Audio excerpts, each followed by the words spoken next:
Good afternoon. How to control your snacking, and a quick reminder if you find yourself beating yourself up from the weekend. So, quick one today about being in control of your food again. This is something that's coming up a lot, especially with our food freedom program.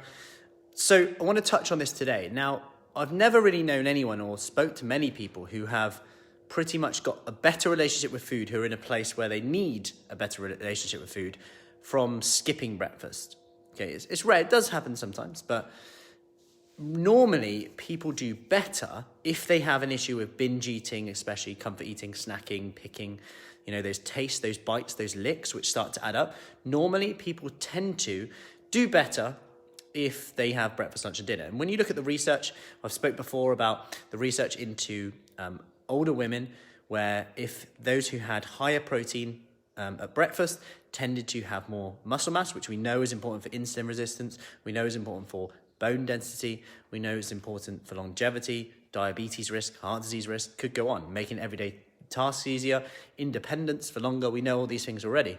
Then you take the other study where people who were given 48 grams of protein at breakfast, they then snacked less, they ate less throughout the day, subconsciously ate less. So they still had their meals, they didn't really aim to eat less, they just went about their day. And they show similar studies with eggs as well. So like looking at like eggs at breakfast, looking at maybe protein shake at breakfast, yogurt at breakfast is going to help you throughout the day in terms of getting a bolus of protein in, which is going to help you keep you full later on. And just a reminder now, if you're beating yourself up from the weekend or like, could I be better? Is this okay? Is this okay?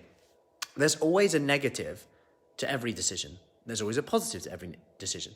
If you go out, eat out, the positive is you have a lot of fun. The positive, you have lots of psychosocial benefits, meeting other people, speaking to people. The negatives, though, are that obviously if you do it all the time and you're never making any compromises, you're probably going to end up struggling if your goal is weight loss in itself. Like if you're always drinking every night, eating out every night, there's got to be some compromise to it.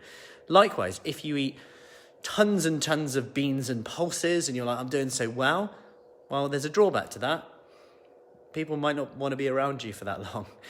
It might be great for your gut health, but too much, and you might be really windy, gassy, you might have IBS, you might then lack absorption of nutrients. So there's a pro and con of everything. And if you're always looking at the cons of everything, you're always going to be beating yourself up. So quick reminder today, if you want more information on our food freedom program, which we are starting with today, do send me a message and our reboot program, devices, Marlborough, all from home. Send me a message and I'll see you soon. Take care.